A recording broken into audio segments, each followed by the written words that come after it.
বছরের সবথেকে অদ্ভুত কোরিয়ান নাটকটি চলে এসেছে। যদিও এটা অদ্ভুত কিন্তু সত্যি দেখার মতো। ন্যাশনাল ইউনিভার্সিটি হাসপাতালের অপারেশন থিয়েটারে অত্যন্ত কঠিন একটি ব্রেন সার্জারি চলছে। প্রধান শল্যচিকিৎসক বা সার্জন হলেন বিশ্ববিদ্যালয়ের দ্বিতীয় বর্ষের ছাত্র। তার চোখের চাহনিতে গভীর আত্মবিশ্বাস, হাতের কাজ অত্যন্ত দক্ষ, আর কাঁচি চালানোর সময় সে এতটাই স্থির যে মনে হচ্ছে কোনো ব্যাপারই না। সার্জারির 3 ঘন্টা পার হওয়ার সময় অপারেশন থিয়েটারের বন্ধ দরজাটি হঠাৎ করেই খুলে গেল। ব্রেন সার্জারি বিভাগের প্রধান ডক্টর চুই ভেতরে ঢুকে পড়লেন এবং ছাত্রটিকে সাথে সাথে সার্জারি বন্ধ করতে বললেন। শিউ একটু মাথা ঘুরিয়ে তাকিয়ে দেখল, তারপর আবার নিজের কাজে মন দিল।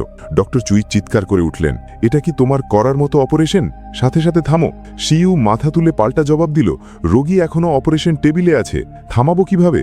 ডক্টর চুই আদেশ দিলেন, আর অ্যানাস্থেসিয়া দেওয়া ডাক্তার সবার আগে কাজ শুরু করলেন। শিউকে জোর করে অপারেশন থিয়েটার থেকে বের করে দেওয়া হলো এবং করিডোরে ছুঁড়ে ফেলে দেওয়া হলো। ডক্টর চুই তার অধীনে থাকা অন্যদের বাকি অপারেশন শেষ করার নির্দেশ দিয়ে দ্রুত চলে গেলেন। শিউ রাগে তার পেছনে দৌড়ালো। সে করিডোরের আইভি স্ট্যান্ড থেকে একটি আইভির নল ছিঁড়ে নিল। সেটি হাতের তালু দিয়ে ঘুরিয়ে দক্ষ হাতে তার গলার কাছে পিছিয়ে ধরল। ডক্টর চুই অনুভব করলেন তার গলা কেউ চেপে ধরেছে। তার চোখের সামনে সব অন্ধকার হয়ে গেল। আইভির নলটা আস্তে আস্তে আরও শক্ত হতে লাগলো। ডক্টর চুইয়ের মুখটা লাল হয়ে উঠল। আশেপাশে থাকা ডাক্তাররা দৌড়ে এসে তাদের আলাদা করার চেষ্টা করল। এই সুযোগে ডক্টর চুই নলটা ছাড়িয়ে নিয়ে থাপ্পড় মারল শিইউকে। শিইউ একদম স্তব্ধ হয়ে গেল। সেই সময় সে জানত না তার এই হুট করে করা আবেগপ্রবণ কাজটি তাকে এমন এক জীবনের পথে ঠেলে দেবে যা সে কল্পনাও করতে পারেনি। এদিকে ডক্টর চুইও নিজে জানে না ওই একটা থাপ্পড় তার নিজের অতীতের সেই শয়তানের মতো পাগলামির ইতিহাসকে পুরোপুরি খুলে দেবে। দেখতে দেখতে 7 বছর পার হয়ে গেল। সেই রাতের মুষলধারে বৃষ্টি যেন কোনো গাড়ির বহরের উপর আছড়ে পড়ছিল। কালো পোশাক পরা একদল লোক খুব গম্ভীর মুখে অ্যাম্বুলেন্স থেকে ট্যাটু করা এক বিশাল দেহী ব্যক্তিকে নামালো। লোকজন আর স্ট্রেচার নিয়ে তারা মন্দিরের ভেতর দিয়ে গেল। তারপর সেই বিশাল দেহী ব্যক্তিকে প্রস্তুত রাখা অপারেশন থিয়েটারে নেওয়া হলো। একই সময়ে ন্যাশনাল ইউনিভার্সিটি হাসপাতালে ডক্টর চুই অপারেশন থিয়েটারে ঢুকলেন। আজকের রোগী হল নামসান অঞ্চলের মন্ত্রী। এই অপারেশনটি করা মানে হলো চালের দানার উপর সূক্ষ্ম কারুকাজ করার মতো কঠিন। যদি ভুল হয় তবে তার কেরিয়ার আর মানসম্মান সব শেষ। তাকে অত্যন্ত সতর্ক থাকতে হবে। শিইউয়েরও অবস্থা একই। তার আজকের রোগী একজন গ্যাংস্টার লিডার। গ্যাংস্টার লিডার বেঁচে থাকলে সে বাঁচবে, আর যদি লিডার মারা যায় তবে সেও মারা যাবে। কিন্তু শিইউ ভয় পাওয়ার বদলে উল্টো খুব উত্তেজিত হয়ে আছে, কারণ অনেক দিন ধরে সে এমন চ্যালেঞ্জিং কোনো সার্জারি করেনি। দুটো ঘড়ি চলতে শুরু করল। শিক্ষক ও ছাত্র দুজনেই একই সাথে সার্জিক্যাল কাঁচি ধরল। 5 ঘন্টা পর দুটো অপারেশনই শেষ হলো। ডক্টর চুই অপারেশন থিয়েটার থেকে বের হয়ে এলেন। তিনি বাড়ি গিয়ে বিশ্রাম নিতে চেয়েছিলেন, কিন্তু তখনই একজন পুলিশ তাকে ডেকে থামালো। গতকাল গভীর রাতে কেউ একজন বেনামে একটি সার্জারির ভিডিও পাঠিয়েছে। রোগী হলো সেই গ্যাংস্টার লিডার যাকে পুলিশ খুঁজছিল। ভিডিও দেখে মনে হচ্ছে অপারেশনটি কোনো নামকরা হাসপাতালে হয়নি। পুলিশ এখানে এসেছে এটা জানার জন্য যে ভিডিওর ওই ব্যক্তি আসলে মারা গেছে নাকি বেঁচে আছে। ডক্টর চুই ভিডিওটা একটু দেখলেন। অপারেশন করার ধরনটা খুব পরিচিত। তিনি আরও কিছু দেখতে চেয়েছিলেন, কিন্তু ভিডিওটা শেষ হয়ে গেল। পুলিশ জানালো যে এটুকুই ছিল। তারা আইপি অ্যাড্রেস ট্র্যাক করেছে। ভিডিও যিনি পাঠিয়েছেন তিনি দেশের বাইরে আছেন, তাই এখন ধরা সম্ভব না। ডক্টর চুই কিছু বলার আগেই তার ছাত্র একটা সিদ্ধান্তে পৌঁছে গেল। সে বলল, এই সার্জারির মান এত কঠিন যে যদি মাটির নিচে বা আন্ডারগ্রাউন্ডে করা হয় তবে তার বাঁচার সম্ভাবনা খুবই কম। পুলিশ ডক্টর চুইয়ের দিকে তাকালো, আর ডক্টর চুই নিশ্চিত হওয়ার মতো একটা মাথা নাড়লেন। পুলিশ ক্ষমা চেয়ে চলে গেল। দরজা বন্ধ হওয়ার পর ডক্টর চুই তার সহকারী মিস লোকে ফোন করলেন। তিনি বললেন, এমন একজনকে খুঁজে বের করো যে আন্ডারগ্রাউন্ড সার্জারির সাথে জড়িত। তার এখনই একটা জিনিস নিশ্চিত করার দরকার। মিস লো কৌতূহলী হয়ে জিজ্ঞাসা করলেন, কি এমন জরুরি বিষয়? ডক্টর চুই নিচু স্বরে বললেন, সেই মেয়েটা সম্ভবত ফিরে এসেছে। শিইউ ঘুমের মধ্যে জেগে উঠল। সে তার সহকারী সুর চুলের জট ছাড়িয়ে দেখল কপালে একটা কাটা দাগ আছে। সেদিন যদি সে ওই ছেলেটার অপারেশন না করত তবে সুর কবেই শেষ হয়ে যেত। হালকা ধোয়া মোছার পর শিইউ গ্যাংস্টার লিডারের শারীরিক অবস্থা পরীক্ষা করল। অপারেশনের পর সে মোটামুটি ভালোই সুস্থ আছে। কোনো পার্শ্ব প্রতিক্রিয়া দেখা দেয়নি। এই অপারেশনে যে নার্স সাহায্য করছিল সে টাকা গুনছিল। গুনতে গুনতে সে দেখল মাত্র 50 লাখ টাকা। একটা অপারেশন আর 3 মাসের সেবা সাথে মুখ বন্ধ রাখার খরচ মিলিয়ে মাত্র 50 লাখ টাকা। মনে রাখবেন, সে কিন্তু অবৈধ অপারেশন করছে। ধরা পড়লে জেলে যেতে হবে। সব দিক হিসেব করলে এই ব্যবসাটা তেমন লাভজনক মনে হচ্ছে না। অনেক ভেবেচিন্তে সে ঝুঁকি নিয়ে গ্যাংস্টার লিডারকে ঘুমের ওষুধ দিয়ে অজ্ঞান করল, আর সিইউকে জিজ্ঞাসা করল এই অপারেশনে কত টাকা পেয়েছে। পুরনো সহকর্মীর সামনে সিইউ চুপ করে থাকল। এই মহিলা তার সব গোপন কথা জানে। নার্সের ধারণা এমন কঠিন অপারেশনে সিইউ নিশ্চয়ই অনেক টাকা পেয়েছে, কিন্তু সমস্যা হলো তারা সবাই অবৈধ ডাক্তার। সিইউ নার্সকে বলল, সরাসরি কথা বলো, সে কি টাকা চায় নাকি অন্য কিছু? নার্স দাবি করল 30 লাখ টাকা, একবারের জন্য নয়, প্রতি মাসে তাকে এই টাকা দিতে হবে। সিইউ চিন্তা করল, তার একজন সহকারী তো দরকারি। যদি সে দীর্ঘস্থায়ী একজন সঙ্গী পায় তবে মাসে 30 লাখ টাকা খুব বেশি না। কিন্তু সে ভাবতেই পারেনি নার্স বলল সে শুধু টাকা নেবে কিন্তু কোনো কাজ করবে না, কারণ রোগীকে দেখাশোনা করা অনেক ক্লান্তিকর। ডক্টর চুইয়ের জায়গা থেকে খুব দ্রুতই একজন আন্ডারগ্রাউন্ড ডাক্তারের খোঁজ পাওয়া গেল। সেই ব্যক্তি ভিডিওটা একবার দেখেই বলল সে কিছু জানে না, কারণ সে ব্রেন সার্জারি করে না। এর ঝুঁকি অনেক বেশি। আন্ডারগ্রাউন্ড সার্জারি মানে হাসপাতালের মতো না, যেখানে সমস্যা হলে হাসপাতালের ডিরেক্টর দায়িত্ব নেয়। সে যদি কাউকে রেফার করে আর তাতে সমস্যা হয় তবে সে নিজে ভেসে যাবে। ডক্টর চুই হঠাৎ করে মাথা ঘুরিয়ে মাথা ব্যথা অনুভব করলেন। তিনি দ্রুত ওয়াশরুমে গিয়ে একটা ব্যথানাশক ওষুধ খেলেন। তীব্র ব্যথা তাকে অজ্ঞান হওয়ার পথে নিয়ে যাচ্ছিল। এই পরিস্থিতি গত 3 মাস ধরে চলছে।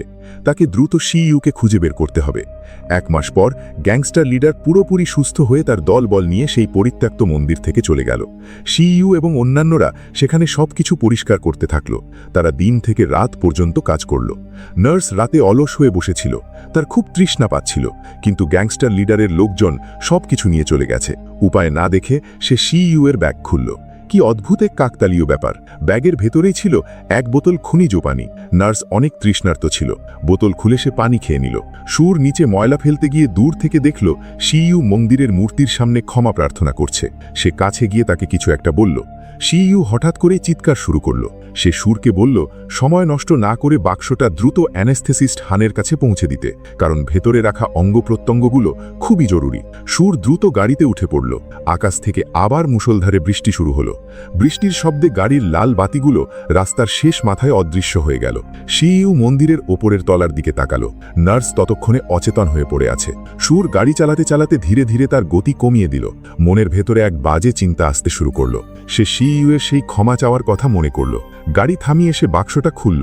ভেতরে শুধু এক গুচ্ছ বরফের প্যাক আর কয়েকটা গলে যাওয়া আইসক্রিম ছাড়া আর কিছুই নেই। সেখানে কোনো মানুষের অঙ্গ প্রত্যঙ্গ নেই। সুর সাথে সাথে পুরো বিষয়টি বুঝতে পারল এবং দ্রুত গাড়ি ঘুরিয়ে মন্দিরের দিকে ফিরে চলল। এদিকে নার্সের জ্ঞান ফিরে এসেছে। তার মাথাটা খুব ভারী লাগছে। ব্যাগটা কোথাও দেখা যাচ্ছে না। সে পুরো জায়গাটা তন্ন তন্ন করে খুঁজছে। শেষে অপারেশন থিয়েটারে নিজের ব্যাগটা দেখতে পেল। চারপাশটা একদম শান্ত। আশেপাশে একজন সাক্ষীও নেই। ঠিক এমন একটি জায়গা কাউকে মেরে ফেলার জন্য উপযুক্ত।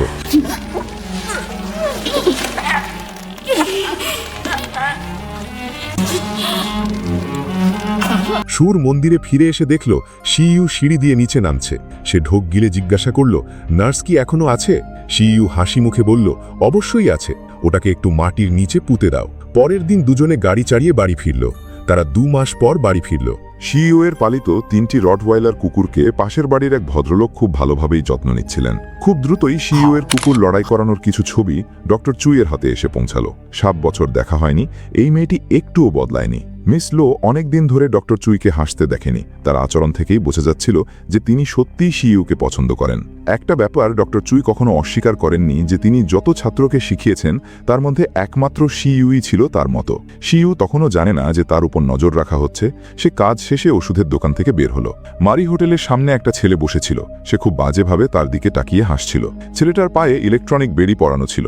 বোঝা যাচ্ছিল সে সম্ভবত প্যারোনে বা নজরদারিতে আছে। হঠাৎ একটি পুলিশের গাড়ি পাশ দিয়ে যাওয়ার সময় ছেলেটি ভয় পেয়ে দ্রুত দোকানের ভেতরে ঢুকে পড়ল। পুলিশ মাথা বের করে সিইউকে সতর্ক করে দিয়ে বলল, ছেলেটি হলো মারি হোটেলের মালিকের ছোট ভাই, ধর্ষণকারী আকওয়ান। সিইউ মাথা নেড়ে ধন্যবাদ জানালো। পুলিশ চলে যাওয়ার পর সে নিজের বাসায় ফিরে এলো। সবেমাত্র বসেছে অমনি তার ফোন বেজে উঠল। ফোন ফোনের ওপাশ থেকে ভেসে এলো অনেকদিন না শোনা একটি পরিচিত কণ্ঠ। সেই ঘটনার পর ডক্টর চুই সিইউ এর সার্জারি করার লাইসেন্স কেড়ে নিয়েছিলেন এবং তাকে অপারেশন থিয়েটারের আশেপাশেও ঘেঁষতে দেননি। এই শাস্তিটা সিইউ এর জন্য মৃত্যুর চেয়েও কঠিন ছিল। সে না খেয়ে থাকতে পারে, ঘুমাতে পারে না, এমনকি শ্বাস না নিয়ে থাকতে পারে, কিন্তু অপারেশন না করে সে থাকতে পারে না। ওস্তাদের মন গলাতে সিইউ বৃষ্টির মধ্যে ঘন্টার পর ঘন্টা হাঁটু গেড়ে বসেছিল। সকাল থেকে শুরু করে সন্ধ্যা পর্যন্ত সে সেখান থেকেই নড়েনি। ডক্টর চুই অফিস থেকে বের হয়ে আসার সময় সিইউ মাথা তুলে তার দিকে তাকালো, চোখে ছিল কাতর মিনতি। কিন্তু তার পরিবর্তে সে যা পেল তা হলো ডক্টর চুইয়ের অত্যন্ত শীতল একজোড়া চোখ, যেখানে তিলমাত্র দয়াও ছিল না। কয়েক সেকেন্ড তাকিয়ে থাকার পর ডক্টর চুই নির্লিপ্তভাবে সেখান থেকে চলে গেলেন। দুজনেই যখন পাশাপাশি একে অপরকে পার হচ্ছিল, সিইউ অমানুষিক চিৎকার করে উঠল। এরপর তার সেই কান্না আর সবশেষে তীব্র ক্ষোভের গর্জন। 7 বছর পেরিয়ে তার সেই আর্তনাদ অবশেষে ফিরতি উত্তর হিসেবে পেল অনেক দিন পর দেখা হলো। সিইউ এর দাঁতে দাঁত চেপে শব্দ হচ্ছিল, কিন্তু তবুও সে তার ওস্তাদকে ভেতরে ঢুকতে দিল। ডক্টর চুই বসার সাথে সাথেই পুলিশের দেওয়া সেই ভিডিওটি বের করলেন। সিইউ সেটা দেখে হেসে বলল, এমন সুন্দর হাতের কাজ তার ছাড়া আর কারো হতে পারে না। ডক্টর চুই মাথা নেড়ে তা নিশ্চিত করলেন। অনেক বছর পর সিইউ এর দক্ষতা সত্যিই অনেক বেড়েছে। সিইউ একটা বিদ্রুপাত্মক হাসি হাসল। সে রান্নাঘরে গিয়ে ডক্টর চুইয়ের আনা কেকটা কাটতে গেল। ডক্টর চুই আবার কানে ভো ভো শব্দ শুনতে পেলেন। তারপর শুরু হলো প্রচণ্ড মাথা ব্যথা। 3 মাস আগে তার ব্রেন স্টেম গ্লিওমা বা এক ধরনের মস্তিষ্কের টিউমার ধরা পড়েছে। ভালো ব্যাপার হলো সেটা প্রাথমিক পর্যায়ে আছে। সিইউ এটা শুনে হাসি চেপে রাখতে পারল না। সে অধৈর্য হয়ে জানতে চাইল, এই বিরাট সুসংবাদটা কি সত্যি না মিথ্যে? ডক্টর চুই মাথা ব্যথা সহ্য করে বললেন, টিউমারটা এমন জায়গায় যে অপারেশনের পর কোনো জটিলতা থাকা চলবে না, বিশেষ করে তার হাতের ক্ষেত্রে। এই হাতের মূল্য কতটুকু তা সিইউ এর ভালো করেই বোঝা উচিত। যদি তিনি আর অপারেশন না করতে পারেন তবে তার মরে যাওয়াই ভালো। সিইউ এটা শুনে পাল্টা জবাব দিল, তবে মরে যান না কেন? আপনার তো মরে যাওয়াই উচিত। ডক্টর চুই রেগে গেলেন না, তিনি নিজের মতো বলতে থাকলেন, তিনি মাত্র 2 মাসের ছুটি নিতে পারবেন, তাই অপারেশনটা একদম নিখুঁত হতে হবে। সিইউ হেসে ফেলল। কেউ যদি তাকে দিয়ে অপারেশন করাতে চায় তবে সেটা অসম্ভব। ডক্টর চুই উঠে দাঁড়িয়ে বললেন, সিইউ যেন ফোনের অপেক্ষায় থাকে, অপারেশনের জায়গা তিনি ঠিক করবেন। ডক্টর চুই চলে যাওয়ার সময় বললেন, অবৈধভাবে চিকিৎসা করা মানে ফৌজদারি অপরাধ। হয় তাকে অপারেশন করতে হবে, না হয় তাকে জেলে যেতে হবে। এই কথা শুনে সিইউ রাগে কাঁপতে লাগলো। ডক্টর চুই 7 বছর আগের মতোই ঘুরে চলে গেলেন, কিন্তু দরজার বাইরে পা রাখতেই তীব্র মাথা ব্যথায় তার চোখের সামনে অন্ধকার হয়ে এলো এবং তিনি সিঁড়িতেই পড়ে গেলেন। ডক্টর চুই পকেট থেকে দ্রুত ব্যথানাশক ওষুধ বের করতে চাইলেন, কিন্তু হাত কেঁপে যাওয়ায় ওষুধের বোতলটা ছিটকে দূরে পড়ে গেল। তিনি মাথা নাড়তে নাড়তে সেটা ধরার চেষ্টা করছিলেন, ঠিক তখনই আবার দরজা খুলে গেল। সিইউ দ্রুত সিঁড়ি দিয়ে নেমে এলো এবং একটা লাথি মেরে বোতলটা দূরে পাঠিয়ে দিল। ডক্টর চুই টাল সামলাতে না পেরে মেঝেতে আছড়ে পড়লেন। ব্যথানাশক সব দিকে ছড়িয়ে পড়ল। তিনি কিছু বলতে চাইলেন, কিন্তু দেখলেন সিইউ তার পা তুলে সেই বোতলটার উপর প্রচণ্ড জোরে চাপ দিয়ে চুরমার করে দিল। ডক্টর চুইয়ের গলা থেকে একটা আর্তনাদ বেরিয়ে এলো। সিইউ আবার তার পা তুলল। বোতলটা পায়ের নিচে পিষে যাওয়ার সময় 7 বছরের সেই ক্ষোভ যেন এক পাগলাটে উন্মাদনায় পরিণত হলো। সেই হাসিটা ডক্টর চুইয়ের সেই সময়কার চাহনির চেয়েও শীতল ছিল। এই বৃদ্ধ এখন তার পায়ের কাছে পড়ে আছে, তার দামি আঙুলগুলো মাটির সাথে মিশে যাচ্ছে। কানের ভো ভো শব্দ আর মাথা ব্যথা তাকে তিলে তিলে শেষ করে দিচ্ছে। গত 7 বছরে সিইউ আজকের মতো এতটা তৃপ্তি কখনো পায়নি। 7 বছর আগের কথা। 17 বছর বয়সী সিইউ স্কিপ করে প্রথম বর্ষে ভর্তি হয়েছিল। সে একজন অযোগ্য অধ্যাপকের সাথে 6 মাস খুব কষ্টে পার করার পর অবশেষে আমেরিকা থেকে ফিরে আসা অধ্যাপক ডক্টর চুইয়ের অপেক্ষায় ছিল। ডক্টর চুই তখনও সিইউ এর সাথে দেখা করেননি, কিন্তু সহকর্মীদের কাছে তার নাম শুনেছিলেন। শোনা যেত মেয়েটি মেধায় তুখোর, কিন্তু অত্যন্ত বেপরোয়া। শোনা কথার চেয়ে দেখা ভালো, তাই ডক্টর চুই অফিসে ঢোকার সাথে সাথেই সিইউ সেখানে হন্তদন্ত হয়ে ঢুকে পড়ল। সে এই সপ্তাহের পরীক্ষার খাতা টেবিলের ওপর আছড়ে ফেলল। উত্তরগুলো ডক্টর চুই লেখা একটি গবেষণাপত্র অনুযায়ী দেওয়া হয়েছিল। তার মতে সেই গবেষণাটি অসাধারণ ছিল। শুধু তাই নয়, সে ডক্টর চুই লেখা সব গবেষণাপত্র পড়ে ফেলেছে এবং প্রতিটি লাইন তার মুখস্থ। সে এই বিশ্ববিদ্যালয়ে ভর্তি হয়েছিল শুধু ডক্টর চুইকে দেখার জন্য।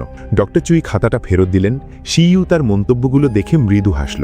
সেদিন রাতে প্রচণ্ড বৃষ্টি হচ্ছিল, কিন্তু সিইউ এর উত্তাল আবেগ তাতে থামল না। সে বৃষ্টির মধ্যেই দৌড়ে অফিস ভবনের সামনে গিয়ে ডক্টর চুইকে অনুরোধ করল যেন তাকে শিষ্য হিসাবে গ্রহণ করা হয়। সে ডক্টর চুইয়ের মস্তিষ্কের সমস্ত জ্ঞান এবং সব সার্জিক্যাল টেকনিক শিখতে চায়। সে কোনো কিছু লুকিয়ে না রেখে তাকে সব শেখানোর আবেদন জানালো। সে পৃথিবীর সেরা ব্রেন সার্জন হতে চায়। ডক্টর চুই বাধা দিলেন না। তিনি সিইউ এর কথা শেষ হওয়া পর্যন্ত অপেক্ষা করলেন। এরপর মুখ খুলে প্রশ্ন করলেন, কিসের ভিত্তিতে তুমি ভাবলে আমি তোমাকে শিষ্য করব? সিইউ মুহূর্তের দেরি না করে জবাব দিল, সে তার পুরো জীবনটাকেই চিকিৎসা বিজ্ঞানের ওপর বাজি রেখেছে। অন্য কোনো কিছু তাকে এভাবে পাগল করা ভালোবাসা দেয়নি। মিস লো হঠাৎ কথা বলে উঠলেন, তারপর কি হলো? আপনারা কেন এমনভাবে ভেঙে পড়লেন? এই প্রশ্নে ডক্টর চুই অনেকক্ষণ চুপ থাকলেন। সিইউ ছিল তার সবচেয়ে প্রিয় ছাত্র। যখন অন্য ছাত্ররা প্রেম ভালোবাসা নিয়ে ব্যস্ত থাকত, তখন সে এবং সিইউ ল্যাবে বসে মানুষের মস্তিষ্ক নিয়ে কাজ করতে পাগল হয়ে যেত। মানুষের মস্তিষ্কের গঠন খুব অদ্ভুত। এটা একই সাথে ভঙ্গুর এবং মোহময়। এর মধ্যে এমন এক সৌন্দর্য আর সূক্ষ্মতা আছে যা ভাষায় প্রকাশ করা যায় না। পৃথিবীর সব শিল্পকর্মই এর কাছে তুচ্ছ মনে হয়, যার ফলে প্রতিটা অপারেশন শেষ করার পর তার এমন নেশা হতো যে সে দ্রুত পরের অপারেশনটি শুরু করতে চাইত। হয়তো এ কারণেই তিনি সিইউকে পছন্দ করতেন। কোনো কাজে এতটা মগ্ন হওয়া যা পাগলামির পর্যায়ে চলে যায় এবং যার জন্য সবটুকু উজাড় করে দেওয়া যায়। শেষ পর্যন্ত সেটাই ঘটেছিল। মিসলো ডক্টর চুইকে এসব না ভাবতে বললেন। পরশুদিন যদি সুর অ্যাম্বুলেন্স না ডাকত, তবে আপনারই বৃদ্ধ জীবন আপনারই প্রিয় ছাত্রীর হাতেই শেষ হয়ে যেত। মিসলো এক হাসপাতালের পরিচালকের ফোন পেলেন, যিনি তাকে আরেকটি আন্ডারগ্রাউন্ড সার্জারির খোঁজ দিয়েছেন। ডক্টর চুই কোনো বাধা না মেনে সেখানে গেলেন। সেখানে গিয়ে দেখলেন সেই ব্যক্তিটি আর কেউ নয়, সিইউ এর সাথে কাজ করা অ্যানেস্থেটিস্ট হান। ডক্টর চুই তার এক্স রে রিপোর্ট দেখালেন। হান সেটা দেখার সাথে সাথেই ফিরিয়ে দিল। সে বলল, এমন কঠিন অপারেশন শুধু অধ্যাপক চুইই করতে পারেন। ডক্টর চুই আফসোসের সুরে বললেন, এই এক্স রে রিপোর্টটি তার নিজেরই মস্তিষ্কের। তিনি নিজের অপারেশন নিজে করতে পারছেন না। হান সিইউকে শান্ত হওয়ার কথা বলল। সে ইতিমধ্যে অধ্যাপক চুইয়ের সাথে কথা বলে ফেলেছে। যদি সিইউ এই অপারেশনটা নেয়, তবে সে তার ডাক্তারি লাইসেন্স ফেরত পাবে। সিইউ কোনো চিন্তা না করেই সরাসরি না করে দিল। হান উঠে দাঁড়িয়ে জিজ্ঞেস করল, তুমি কি সারা জীবন ইঁদুরের মতো মাটির নিচে লুকিয়ে থাকতে চাও? রাত নেমে এলো। সিইউ এর মনের ভিতরে জমে থাকা রাগের কোনো জায়গা নেই। সে বিশ্ববিদ্যালয়ের পুরনো সব পড়ার বই বের করল, একটা লোহার ড্রামে ভরে তাতে পেট্রোল ঢেলে আগুন জ্বালিয়ে দিল। শুধু এক আগুনেই তার তৃপ্তি হলো না। সে সুরকে বলল গুদাম থেকে সব নোট বের করে আনতে। সুর অনেক খুঁজে সব সংগ্রহ করল, কিন্তু বেরোনোর সময় সে ধাক্কা খেয়ে পড়ে যায়। সব কাগজ ছড়িয়ে পড়ে। সে সেগুলো কুলোতে দেখে প্রতিটি কাগজে পারফেক্ট বা নিখুঁত লেখা। হঠাৎ এক ঝড়ো বাতাস এসে সব কাগজ উড়িয়ে নিয়ে গেল। মনে হচ্ছিল প্রকৃতিও চায় না যে সিইউ তার যৌবনের সব স্মৃতি এভাবে পুড়িয়ে ফেলুক। আকওয়ান আবার জ্বালাতন করতে এলো। সিইউ তাকে পাত্তা না দিলে সে বলল, পরশুদিন একটা বুড়োকে মাটিতে আছড়ে পড়তে দেখেছিল। সিইউ তার পায়ের লাথি দিয়েই কাজ চালিয়ে গেল। সত্যি খুব নিষ্ঠুর, কিন্তু আকওয়ান সেটা খুব উপভোগ করছিল। সিইউ তাকে এখনই এখান থেকে চলে যেতে বলল, নইলে সে পুলিশ ডাকবে। আকওয়ান ভয় পেয়ে বেরিয়ে গেল এবং তার রাগের ঝালটা তার বড় বোনের উপর ঝাড়ল। 2 মিনিটের বেশি সময় ধরে আকওয়ান চিৎকার করছিল। সিইউ আর সহ্য না করে দোকানের কর্মচারীকে নিয়ে ম্যারি হোটেলে ঢুকে পড়ল এবং খাবার অর্ডার করতে লাগলো। তখন কর্মচারী পুলিশ ডাকার কথা ভাবছিল। সিইউ মাথা নাড়ল। এই দুর্গম এলাকায় পুলিশ এসব ছোটখাটো ঝামেলায় জড়াবে না। কথা শেষ হতে না হতেই হানের ফোন এলো। একটি ডিফিউজড মিডলাইন গ্লিওমা বা মস্তিষ্কের জটিল টিউমার সার্জারি করা যাবে কিনা তা জানতে চাইল। এই কথাটা যেন সিইউ এর জন্য এক ডোজ শক্তিশালী ইঞ্জেকশনের মতো কাজ করল। সে মুহূর্তেই চনমনে হয়ে উঠল। রাত অন্ধকার হওয়ার পর পুরনো কিছু ছবি খুঁজে সিইউ এর সেই সময়ের এক সহকর্মীর সন্ধান পেল। সেই সহকর্মী সুকে জানালো, 7 বছর আগে অধ্যাপক চুই আর সিইউ এর সম্পর্কের অবনতির মূল কারণ ছিল বিদেশে স্কলারশিপের কোটা। তৎকালীন স্কুলের নিয়ম অনুযায়ী এই কোটা পাওয়ার কথা ছিল সবচেয়ে যোগ্য ছাত্রের। সিইউ এর দক্ষতা পুরো স্কুল জানত। ন্যাশনাল ইউনিভার্সিটি হাসপাতালের 2টি এক্সচেঞ্জ স্টুডেন্ট কোটার মধ্যে একটা তো তার প্রাপ্যই ছিল, কিন্তু কি এক অজানা কারণে ডক্টর চুই সেই সুযোগটা তাকে দিলেন না। সিইউ এর মেজাজ সবসময় ছিল খিটখিটে। সে সরাসরি অফিসে ঢুকে শিক্ষককে প্রশ্ন করল, কেন এই কোটা দুটি অযোগ্য অপদার্থের হাতে তুলে দেওয়া হলো? তারা কি শিখবে সেখান থেকে? ডক্টর চুই টেবিল চাপড়ে দাঁড়িয়ে পড়লেন, কারণ সেই 2 অপদার্থের মধ্যে একজনের মা ঠিক সেই সময় ডক্টর চুইয়ের সাথে বিদেশে পাঠানোর খুঁটিনাটি নিয়ে কথা বলছিলেন। সিইউ তবুয়া গালিগালাজ চালিয়ে যেতে লাগলো। ডক্টর চুই আদেশ দিলেন এখনই ক্ষমা চাওয়ার জন্য, কিন্তু সিইউ মাথা নেড়ে প্রশ্ন করল, আন্টি, আপনি কত টাকা দিয়ে এই কোটা কিনেছেন? সেই ঘটনার পর থেকেই সিইউকে কার্যত স্কুল থেকে এক ঘরে করে দেওয়া হলো। তাকে আর অপারেশন থিয়েটারে ঢুকতে দেওয়া হতো না, যা সিইউ এর জন্য জেলখানার চেয়েও কষ্টের ছিল। এভাবে প্রায় 6 মাসের মতো কেটে গেল, যতক্ষণ না আরেকটি ঘটনা ঘটল। ডক্টর চুই সেমিনারে অংশ নিতে বাইরে গেলেন। এর মধ্যেই হাসপাতালে একজন গুরুতর রোগী এলো, যার সার্জারি ছিল অত্যন্ত জরুরি। কেউ কল্পনাও করেনি যে সেদিন ব্রেইন সার্জারি বিভাগের সব ডাক্তার একসাথে পেটের সমস্যায় ভুগবে। পুরো বিভাগে শুধু সিইউ একাই অবশিষ্ট রইল। ডক্টর চুই মাঝপথেই ফিরে এলেন এবং সিইউকে অপারেশন থিয়েটার থেকে বের করে দিলেন। সিইউ সারা রাত অপারেশন করল। সে চরম পরিশ্রান্ত। ডক্টর চুই এসে বললেন তিনি বস্টনে পড়ার একটি স্কলারশিপ জোগাড় করেছেন। যদি সিইউ রাজি হয় তবে নতুন করে শুরু করতে পারে। সিইউ কৌতূহলী হয়ে জিজ্ঞেস করল, আপনি কি সত্যিই ভয় পাচ্ছেন না? আমি যদি স্নায়ুর সামান্য জায়গায় ভুল করি, তবে আপনি সারা জীবনের জন্য সার্জিক্যাল কাঁচি ধরার ক্ষমতা হারাবেন। ডক্টর চুই একটা তাচ্ছিল্যের হাসি হাসলেন। তিনি সিইউকে খুব ভালো করে চেনেন। তাদের মতো মানুষেরা নিজেদের কাজে কোনো খুঁত বা অসম্পূর্ণতা মেলে নিতে পারে না। সিইউ সিইউ রেগেমেগে ওষুধের দোকানে ফিরে এলো। টিভিতে মেডিসিন অ্যাওয়ার্ডের সম্ভাব্য বিজয়ীদের নাম নিয়ে আলোচনা চলছে। ডক্টর চুই টানা 9 বছর ধরে এই পুরস্কার জিতে আসছেন। 10ম বছর পূর্ণ হবে কিনা তা দেখার বিষয়। সিইউ এটা শুনেই তেলে বেগুনে জ্বলে উঠল। এই বুড়োটা কেন এখনো তার পিছু ছাড়ছে না? এই অকারণ রাগটা দিন থেকে রাত পর্যন্ত জ্বলতে থাকলো। খাওয়া দাওয়ার পর সিইউ খেয়াল করলো বাইরে কেউ তাকে নজরদারি করছে। গিয়ে দেখলো সে আর কেউ নয়, আকুয়ান। ঠিক সেই সময় প্রতিবেশী বৃদ্ধ শিকার থেকে ফিরে এসে সিইউকে জিজ্ঞেস করলেন সে কি ওষুধের দোকান বড় করতে চায়। তারা বিকেলে শুনেছেন যে মারি রেস্টুরেন্টটি মালিকানা বদল করছে, কারণ মালিক আকুয়ানের অত্যাচারে অতিষ্ঠ হয়ে তার ভাইকে টাকা দিয়ে বিদায় করার পরিকল্পনা করছেন। সিইউ মুখে শান্ত থাকলেও মনে মনে আকুয়ানকে খুন করার কথা ভাবছিল। সু পরিস্থিতি বুঝতে পেরে সিইউকে শান্ত হওয়ার অনুরোধ করল। সামান্য কোনো ব্যাপার নিয়ে রেগে না হওয়ার পরামর্শ দিল। সিইউ বলল এটা সামান্য বিষয় নয়। প্রথমত, এই কিমচি রাইস সে 7 বছর ধরে খাচ্ছে, এর সাথে তার আবেগ জড়িয়ে গেছে। দ্বিতীয়ত, সে কিমচি রাইস বানাতে জানে না। রেস্টুরেন্ট বন্ধ হয়ে গেলে সে না খেয়ে থাকবে। সবশেষে সব নারী নির্যাতনকারী মরে যাওয়া উচিত। সু 3 দিন ধরে তার ওপর নজর রাখল। ভেবেছিল হয়তো সিইউ এর রাগ কমে গেছে, কিন্তু 3 দিন পর সিইউ আবার নিজের জায়গায় গিয়ে বসল। সে দেখল আকুয়ানের ইলেকট্রনিক বেরি খোলা। পুলিশ এখন আর তার অবস্থান ট্র্যাক করতে পারবে না। সিইউ হেসে ছাতা দোকানে ফেলে রেখেই বেরিয়ে গেল। 1 মিনিটের মধ্যেই আকুয়ান তার পেছনে ছুটল। সে সিইউকে সিওলে মদ খাওয়ার আমন্ত্রণ জানালো। সিইউ বলল সিওলে যাওয়ার দরকার নেই, সে নিজেই দাওয়াত দিচ্ছে, তার বাড়িতেই ভালো মদ আছে। বাড়িতে যাওয়ার কথা শুনে আকুয়ান সাথে সাথে রাজি হয়ে গেল।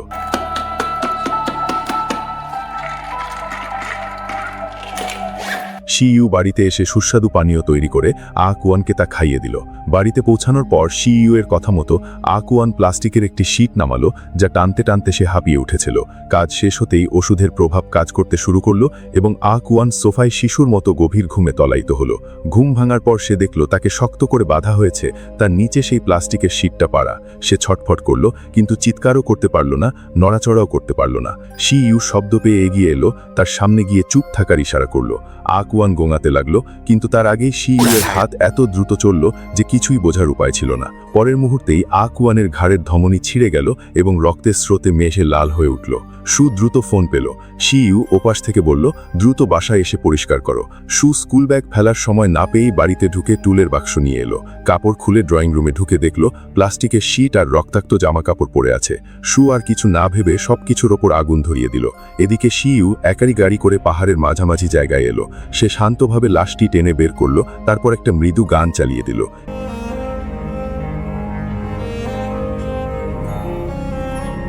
এরপর কোদাল নিয়ে মাটি খোঁড়া শুরু করলো। তার কাজ করার ভঙ্গি দেখে মনে হচ্ছিল সে যেন আজীবন চাষবাস করে। অল্প সময়ের মধ্যেই সে একটা বড় গর্ত খুঁড়ে ফেলল। সু মেঝেতে লুমিনল স্প্রে করে আলট্রাভায়োলেট লাইট জ্বালিয়ে প্লাস্টিকের শীটের অবশিষ্ট রক্তের দাগ পরিষ্কার করতে লাগলো। ঠিক সেই সময়ে একটি পুলিশের গাড়ি পাশ দিয়ে গেল। ভিতরে থাকা 2 জন পুলিশ দূর থেকে দেখল সিইউ এর বাড়িতে আবার কিছু পোড়ানো হচ্ছে। পুলিশের গাড়ির নীল বাতি জানালার পর্দায় প্রতিফলিত হলো। সু উঠে জানালার কাছে গিয়ে দেখল পুলিশের গাড়িটা তাদের বাড়ির দিকেই আসছে। সিইউ এখনো জানে না বাড়িতে কি হচ্ছে। সিইউ লাশটি গর্তে ফেলে দিয়ে মাটি চাপা দেওয়ার প্রস্তুতি নিচ্ছিল, হঠাৎ পাশের আলোর দিকে চোখ পড়ল। সিইউ সাথে সাথে মিউজিক বন্ধ করে দিল। পুলিশ লোহার ড্রামের কাছে গিয়ে দেখল আকুয়ানের কাপড় আর নথিপত্র এখনো পুরোপুরি পড়েনি। সিইউ কোদালটা গাড়ির পেছনে লুকিয়ে রেখে আক্রমণের জন্য প্রস্তুত হলো। ফ্ল্যাশলাইটের আলো পর্দার ভিতর দিয়ে এলো। সু এক কোণে লুকিয়ে শ্বাস আটকে রাখল। সিইউ কোদালের মাঝখান দিয়ে উকি দিয়ে পুলিশের ফ্ল্যাশলাইটের আলো মেঝেতে পড়ে থাকা লাশের উপর দিয়ে চলে যেতে দেখল। সর্বনাশ, সব ফাঁস হয়ে গেল। পায়ের আওয়াজ ক্রমশ কাছে আসছে। সিইউ কোদালটা শক্ত করে চেপে ধরল। পরক্ষণেই পুলিশ সামনের দরজায় নক করল।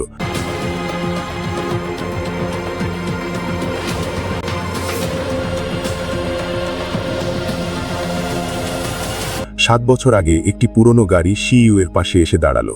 ড্রাইভার জিজ্ঞেস করল বহির্বিভাগ কোথায়। সিইউ হাত দিয়ে ইশারা করল। গাড়িটি দ্রুত চলে গেল। সিইউ একাডেমিক ভবনের সামনে হেঁটে গেল। দূরে দেখতে পেল উপর থেকে নেমে আসা এক ভদ্রলোক তার ওস্তাদের সাথে করমর্দন করছেন। দুজনকে দেখে মনে হচ্ছে তারা অনেক আগে থেকেই একে অপরকে চেনেন। সিনিয়র ছাত্রটি পাশে এসে তাকে বলল উনি হলেন ডক্টর চুইয়ের সহপাঠী ওল্ড জিং। সরকারি স্কলারশিপ নিয়ে বিদেশে যাওয়ার পর তিনি আর ফেরেননি। এখন আমেরিকায় অনেক ধনী হয়েছেন, কিন্তু কিছুদিন আগে তার ব্রেন টিউমার ধরা পড়েছে। এবার তিনি ফিরে এসেছেন সম্ভবত ডক্টর চুইয়ের কাছে অপারেশন করানোর জন্য। ধনীদের ব্যাপারে সিইউ এর কোনো আগ্রহ নেই। সে ডর্মে ঘুমানোর জন্য ফিরে গেল। সিনিয়র ছাত্রটি জিজ্ঞেস করল, তুমি বাইরে ঘর ভাড়া নিচ্ছ না কেন? শিউ বলল সে খুব দ্রুতই বিদেশ পড়তে যাবে, তাই তাকে টাকা বাঁচাতে হবে। সেদিন বিকেলে ঘুম থেকে উঠে শিউ আবার ওল্ড জিংকে দেখল। নার্স এসে জিজ্ঞেস করল, কাল কটার সময় অপারেশন শুরু হবে? শিউ অবাক হয়ে গেল, কারণ সে তো অপারেশনের কোনো নোটিশই পায়নি। নার্স বলল, তবে তো অদ্ভুত, ওই যে ওল্ড জিংয়ের অপারেশন কালকে, ডক্টর চুই নিজে সার্জন থাকবেন, তিনি তোমাকে সহকারী হিসেবে শিখতে ডাকবেন না কেন? এই কথাটাই শিউয়ের মনে সন্দেহের দানা বাঁধল। পরের দিন সে সিনিয়র ছাত্রকে কোনো অজুহাতে সরিয়ে দিল এবং ওল্ড জিংয়ের অপারেশন থিয়েটারে ঢুকে পড়ল। শিউকে দেখে ডক্টর চুইয়ের মুখে বিরক্তির ছাপ ফুটে উঠল। তিনি হাত বাড়িয়ে সার্জিক্যাল কাঁচি চাইলেন। শিউ ইচ্ছে করেই দেরি করল এবং কাঁচির আঘাতে ডক্টর চুইয়ের হাত কেটে গেল। গুরু শিষ্য একে অপরের দিকে তাকালো। ডক্টর চুই ক্ষত পরিষ্কার করতে উঠে গেলেন। পেছনে শিউয়ের কণ্ঠ শোনা গেল, চিন্তা করবেন না, আমি ব্যবস্থা করছি। কয়েক ঘন্টা পর ওল্ড জিংয়ের অপারেশন সফল হলো, কিন্তু ডক্টর চুইকে দেখে খুশি মনে হলো না। তিনি শিউকে জিজ্ঞেস করলেন, এসবের মানে কি? শিউ বলল সে খোঁজ নিয়ে জেনেছে, অধ্যাপক, আপনি আর ওল্ড জিংয়ের মধ্যে পুরনো শত্রুতা আছে, তাই আপনি সিনিয়র ছাত্রকে সহকারী হিসেবে বেছে নিয়েছেন, কারণ সে চিকিৎসা সংক্রান্ত গাফিলত ধরতে পারে না। সবশেষে শিউ বিস্ফোরক এক কথা বলল, আপনি ওল্ড জিংকে খুন করতে চেয়েছিলেন। ডক্টর চুই কোনো উত্তর না দিয়ে অফিস থেকে বেরিয়ে গেলেন। জঙ্গলে চারপাশটা একদম শান্ত। শিউ মাথা নিচু করে লাশের কাজ চালিয়ে যেতে লাগল।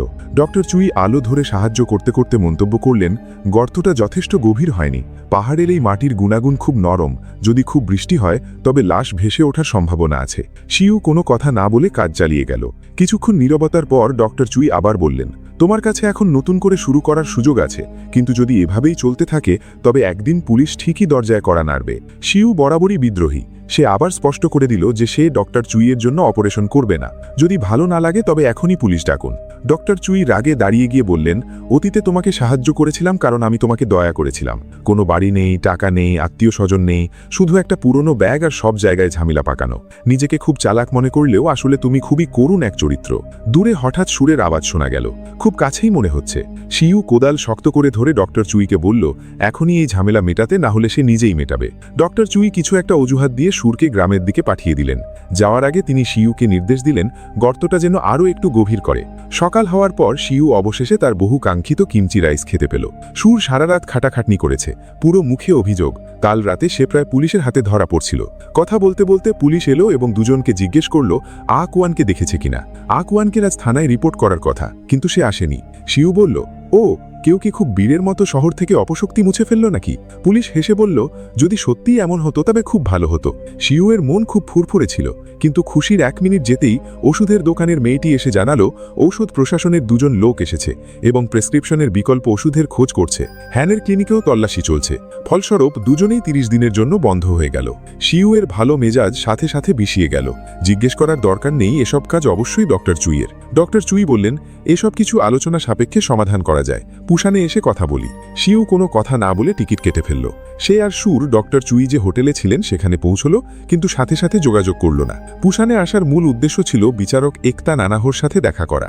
আরও স্পষ্টভাবে বলতে গেলে সে ডক্টর চুইয়ের প্রতিশোধ নিতে এসেছে। তারা জাপানে দেখা করেছিল।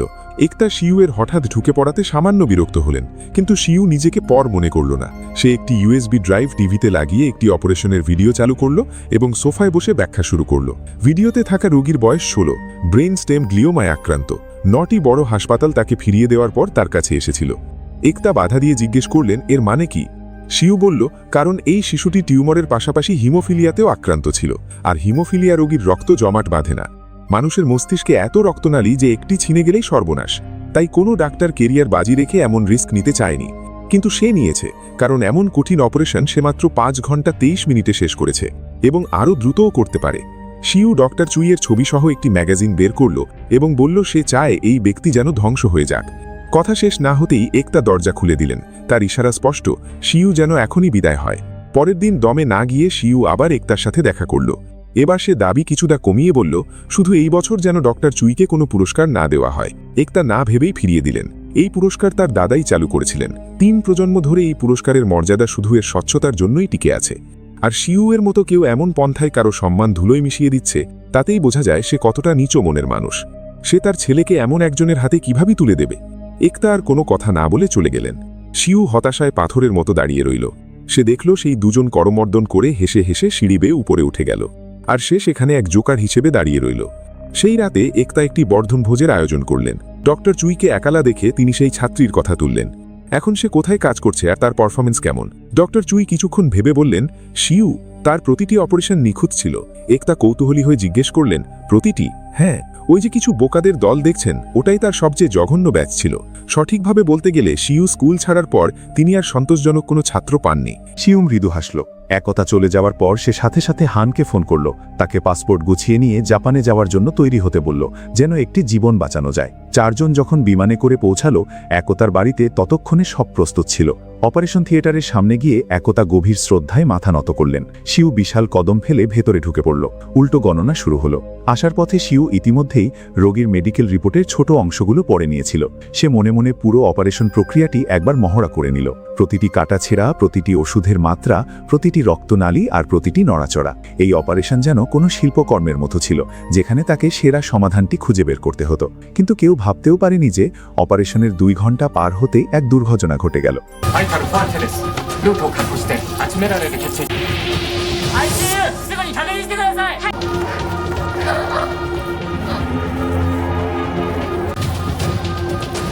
পরের দিন সন্ধ্যায় একতা অ্যাওয়ার্ডের পুরস্কার বিতরণী অনুষ্ঠান যথাসময়ে শুরু হলো। একে একে পুরস্কার প্রদানের পর অবশেষে শেষ পর্যায়ে কাঙ্ক্ষিত মেডিকেল কন্ট্রিবিউশন অ্যাওয়ার্ড বা চিকিৎসা ক্ষেত্রে বিশেষ অবদানের পুরস্কার দেওয়ার সময় এলো। অতিথিরা মঞ্চে উঠলেন। সবার চোখ অজান্তেই ডক্টর চুইয়ের দিকে চলে গেল। অতিথি বিজয়ীর নাম ঘোষণা করার পর পুরো হলরুমে পিনপতন নীরবতা নেমে এলো। তারপর শুরু হলো ফিসফাস। ডক্টর চুইয়ের মুখটার আগে কালো হয়ে গেল, কিন্তু বেশ ভদ্রতার সাথেই তিনি সবার আগে হাততালি দেওয়া শুরু করলেন। একতা অনুষ্ঠানের হলে ঢুকলেন। ডক্টর চুইয়ের সাথে চোখাচোখি হতেই তিনি ভিড়ের দিকে তাকালেন। ডক্টর চুই সেই দৃষ্টি অনুসরণ করে তাকাতেই অবাক হয়ে দেখলেন সেখানে শিউ দাঁড়িয়ে আছে। শিউ খুব আনন্দিত মনে হলটি থেকে বেরিয়ে এলো। কিমচি রাইস খেয়ে উদযাপন করার কথা ভাবছিল, কিন্তু তখনই এক তরুণ তাকে ডেকে থামালো। শিউ দেখল ছেলেটির নেম প্লেট চকচক করছে। এই ব্যক্তিটি ওল্ড জিংয়ের ছেলে ছোট জিং। সে একবার ওল্ড জিংয়ের অপারেশনে সাহায্য করেছিল, তাই সে ওল্ড জিংয়ের বর্তমান খবর জিজ্ঞেস করলো। বাবার নাম শুনতেই ছোট জিংয়ের চেহারা মলিন হয়ে গেল। সে বলল, অপারেশন শেষ হওয়ার পর তিনি লস অ্যাঞ্জেলেস ফেরার পরিকল্পনা করেছিলেন, কিন্তু যাওয়ার ঠিক আগের দিন তিনি ফোন করে বললেন তিনি স্বাধীনভাবে বাঁচতে চান। এরপর থেকেই তিনি নিখোঁজ। এত বছর ধরে সে তাকে খুঁজেছে, কিন্তু কোনো খবর নেই। এই কথাটি শিউকে গভীর চিন্তায় ফেলে দিল। ওল্ড জিংয়ের নিখোঁজ হওয়াটা কি ডক্টর চুইয়ের সাথে সম্পর্কিত? ডক্টর চুই তখন মদ খেয়ে বিষণ্ণতা কাটাচ্ছিলেন। হঠাৎ পুলিশের ফোন এলো। তারা সেই আন্ডারগ্রাউন্ড অপারেশনের জায়গাটি খুঁজে পেয়েছে। ডক্টর চুই সেখানে যাওয়ার পরিকল্পনা করছিলেন, কিন্তু তখনই শিউ এর ফোন এলো। তিনি সমুদ্রের পাড়ে পৌঁছানোর আগেই শিউ সেখানে হাজির হয়নি। আসলে ডক্টর চুই জানতেন একতা অ্যাওয়ার্ডের অনুষ্ঠানে সেদিন কি হয়েছিল, কিন্তু শিউ এখনো অন্ধকারে ছিল। সে ভাবছিল সে জিতে গেছে, তাই বেশ গর্বিত ছিল। ডক্টর চুই শিউকে বললেন, কিছু বলার থাকলে বলো, না হলে তিনি চলে যাবেন। শিউ সেই নিখোঁজ ওল্ড জিংয়ের কথা তুলল। এখন সে বুঝতে পারছে কেন ডক্টর চুই তাকে বিদেশে যাওয়ার সুযোগ দেননি।